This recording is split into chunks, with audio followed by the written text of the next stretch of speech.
ನಮಸ್ಕಾರ ಸ್ನೇಹಿತರೆ, story world ಅನ್ನೋ ಚಾನಲ್ಗೆ ಸ್ವಾಗತ. ಏಕಲವ್ಯ ಬಿಲ್ಲು ವಿದ್ಯೆಯಲ್ಲಿ ತುಂಬ ಪ್ರಸಿದ್ಧವಾಗಿದ್ದ ಏಕಲವ್ಯನ ಬಗ್ಗೆ ನಿಮಗೆಲ್ಲರಿಗೂ ಗೊತ್ತು. ಆದರೆ ಈ ಕಥೆಯಲ್ಲಿ ನಾನು ಕೃಷ್ಣ ಮತ್ತು ಏಕಲವ್ಯನಿಗೆ ಏನು ಸಂಬಂಧ ಎಂದು ಈ ಕಥೆಯಲ್ಲಿ ಹೇಳುತ್ತೇನೆ. ಮಹಾಕಾವ್ಯಗಳಲ್ಲಿ ಒಂದಾದ ಭಾರತದಲ್ಲಿ ಕಾಣಿಸಿಕೊಳ್ಳುವ ಪ್ರಮುಖ ಪಾತ್ರಧಾರಿ ಏಕಲವ್ಯನು ನಿಷಾದ ಕುಲದ ಎಂದರೆ ಈಗಿನ ವಾಲ್ಮೀಕಿ ಅಥವಾ ಬೇಡ ಕುಲದ ರಾಜಕುಮಾರ. ಈತ ಮಹಾನ್ ಬಿಲ್ಲು ವಿದ್ಯೆಗಾರ, ಶಬ್ದವೇದಿ ವಿದ್ಯೆಯ ಪರಿಣಿತ ಮಹಾಪರಾಕ್ರಮಿ. ಕುಲವೆಂಬ ಕೂಡಲಿಕ್ಕೆ ಸಿಕ್ಕ ದ್ರೋಣಾಚಾರ್ಯರಿಂದ ಬಿಲ್ಲು ವಿದ್ಯೆ ಕಲಿಯುವುದರಲ್ಲಿ ವಂಚಿತನಾದಿದ್ದ ಏಕಲವ್ಯನ ಕುರಿತು ನಿಮಗೆ ತಿಳಿದುಕೊಳ್ಳಲು ಸಾಕಷ್ಟು ವಿಚಾರಗಳಿವೆ. ಈ ಎಲ್ಲ ವಿಷಯಗಳನ್ನು ನಾವು ಈ ವಿಡಿಯೋದಲ್ಲಿ ತಿಳಿಯೋಣ. ಏಕಲವ್ಯ ಶ್ರೀಕೃಷ್ಣನ ಸೋದರ ಸಂಬಂಧಿ ಎಂದು ಹೇಳಲಾಗುತ್ತದೆ. ಏಕಲವ್ಯನ ತಂದೆ ದೇವಶ್ರವ ವಾಸುದೇವನ ಸಹೋದರನಾಗಿದ್ದ. ಅಂದರೆ ಏಕಲವ್ಯನು ವಾಸುದೇವನ ಸೋದರನ ಮಗ. ಒಮ್ಮೆ ಕಾಡಿಗೆ ಹೋದಾಗ ವಾಸುದೇವ ತಮ್ಮ ದೇವಶ್ರವ ಇಬ್ಬರು ಬೇರೆ ಬೇರೆಯಾಗುತ್ತಿದ್ದಾರೆ. ಹಿರಣ್ಯಧನು ಎಂಬ ನಿಷಾದ ರಾಜನಿಗೆ ಕಾಡಿನಲ್ಲಿ ದೇವಶ್ರವನು ಸಿಗುತ್ತಾನೆ. ಅಂದಿನಿಂದ ದೇವಶ್ರವನನ್ನು ಹಿರಣ್ಯಧನುವಿನ ಮಗನೆಂದು ಪರಿಗಣಿಸಲಾಗುತ್ತದೆ. ಬೇಟೆಗಾರರೊಂದಿಗೆ ಬೆಳೆದ ದೇವಶ್ರವ ಅವರಲ್ಲೊಬ್ಬಳನ್ನೇ ಮದುವೆಯಾಗುತ್ತಾನೆ. ಅವರಿಗೆ ಹುಟ್ಟಿದ ಮಗನೇ ಏಕಲವ್ಯ. ಜ್ಯೋತಿಷ್ಯದ ಆಧಾರದ ಮೇಲೆ ಅರಣ್ಯವಾಸಿಯಾದ ಬಿಲ್ರಾಮನು ನಿಷಾದ ರಾಜನೆದೆ ಹಿರಣ್ಯಧನುವಿಗೆ ಏಕಲವ್ಯನನ್ನು ಹಸ್ತಾಂತರಿಸುತ್ತಾನೆ. ಏಕಲವ್ಯನು ಭಗವಾನ್ ಶ್ರೀಕೃಷ್ಣನ ಚಿಕ್ಕಪ್ಪನ ಮಗ ಎಂದು ಹೇಳಲಾಗುತ್ತದೆ. ಏಕಲವ್ಯನು ಶ್ರೀಕೃಷ್ಣನ ಸೋದರ ಸಂಬಂಧಿಯಾಗಿದ್ದರಿಂದ ಆತನನ್ನು ಹೀನ ಕುಲದವನೆಂದು ಅಸಾಧ್ಯ. ಈ ನಿಟ್ಟಿನಲ್ಲಿ ನಾವು ಯೋಚಿಸುವುದಾದರೆ ಏಕಲವ್ಯನು ಯದುಕುಲಕ್ಕೆ ಸೇರಿದವನು. ಮಹಾಭಾರತ ಕೆಲವೆಡೆ ಏಕಲವ್ಯನು ನಿಷಾದ ಪಂಗಡದ ರಾಜನ ದತ್ತು ಪುತ್ರನೆಂದು ಉಲ್ಲೇಖಿಸಲಾಗುತ್ತದೆ.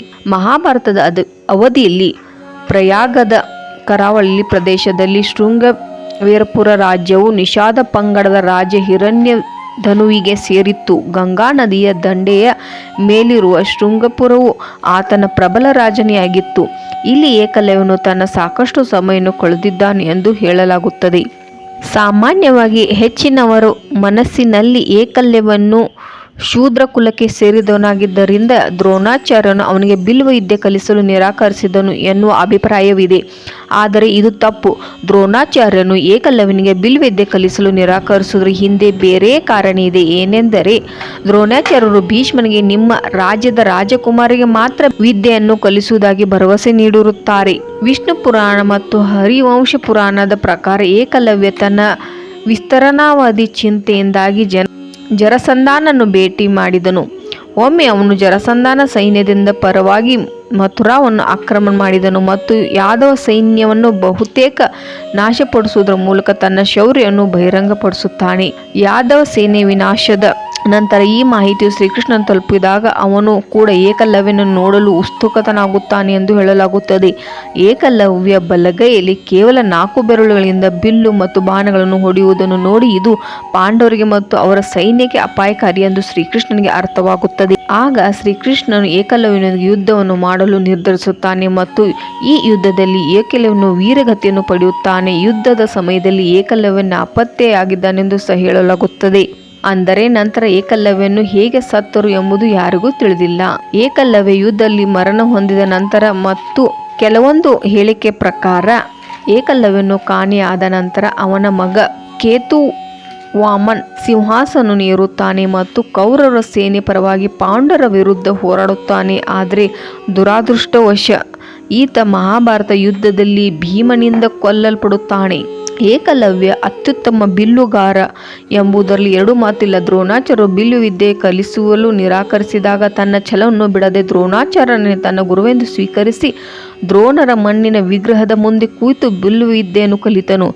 ಅರ್ಜುನಕ್ಕಿಂತ ಉತ್ತಮವಾದ ಬಿಲ್ಲು ಮತ್ತು ಬಾಣಗಳನ್ನು ಹೊಡೆಯಲು ಏಕಲವ್ಯನು ಕಲಿತಿದ್ದಾನೆ ಎಂದು ಗುರು ದ್ರೋಣಗೆ ತಿಳಿದಾಗ ಅವರು ಏಕಲವ್ಯನ ಬಳಿ ನೀನು ಈ ಜ್ಞಾನವನ್ನು ಎಲ್ಲಿಂದ ಕಲಿತೆ ಎಂದು ಕೇಳಿದರು. ಆಗ ಏಕಲವ್ಯನು ದ್ರೋಣನ ಕುರಿತು ಗುರುವರ್ಯ, ನನ್ನ ಮನಸ್ಸಿನಲ್ಲಿ ನಿಮ್ಮನ್ನು ನಾನು ಗುರುವೆಂದು ಪರಿಗಣಿಸಿ ನಾನು ನಿಮ್ಮ ಮೂರ್ತಿಯ ಮುಂದೆ ಈ ಜ್ಞಾನವನ್ನು ಸಾಧಿಸಿದ್ದೇನೆ ಎಂದು ಹೇಳುತ್ತಾನೆ. ಇದನ್ನು ಕೇಳಿದ ದ್ರೋಣರು, ಹಾಗಾದರೆ ನಾನು ಗುರುದಕ್ಷಿಣೆ ತೆಗೆದುಕೊಳ್ಳಲು ಅರ್ಹನಲ್ಲವೇ ಎಂದು ಕೇಳುತ್ತಾರೆ. ಏಕಲವ್ಯನು ಇದನ್ನು ಕೇಳಿ ಸಂತುಷ್ಟನಾಗಿ ಕೇಳಿ, ಗುರುವೇ, ನಿಮ್ಮ ಗುರುದಕ್ಷಿಣೆಗಾಗಿ ಏನೇನು ಕೇಳುತ್ತೀರಿ ಕೇಳಿ, ಅದನ್ನು ನಾನು ಕೊಡಲು ಸಿದ್ಧನಾಗಿದ್ದೇನೆ ಎಂದು ಹೇಳುತ್ತಾನೆ. ಆಗ ದ್ರೋಣರು, ನೀನು ಧನುಸ್ಸನ್ನು ಅರ್ಪಿಸುವ ಕೈ ಹೆಬ್ಬರಳನ್ನು ನನಗೆ ಗುರುದಕ್ಷಿಣೆಯಾಗಿ ನೀಡಬೇಕೆಂದು ಹೇಳುತ್ತಾನೆ. ಗುರುವಿನ ಮೇಲಿನ ಅಪಾರ ಗೌರವದಿಂದ ಏಕಲವ್ಯನು ತನ್ನ ಹೆಬ್ಬರಳನ್ನು ಕತ್ತರಿಸಿ ಗುರುದಕ್ಷಿಣೆಯಾಗಿ ನೀಡುತ್ತಾನೆ. ಆದರೂ ತನ್ನ ಛಲವನ್ನು ಬಿಡದೆ ಕೇವಲ 4 ಬೆರಳುಗಳಿಂದಲೇ ಯುದ್ಧ ಮಾಡಿ ವೀರಮರಣ ಹೊಂದುತ್ತಾನೆ.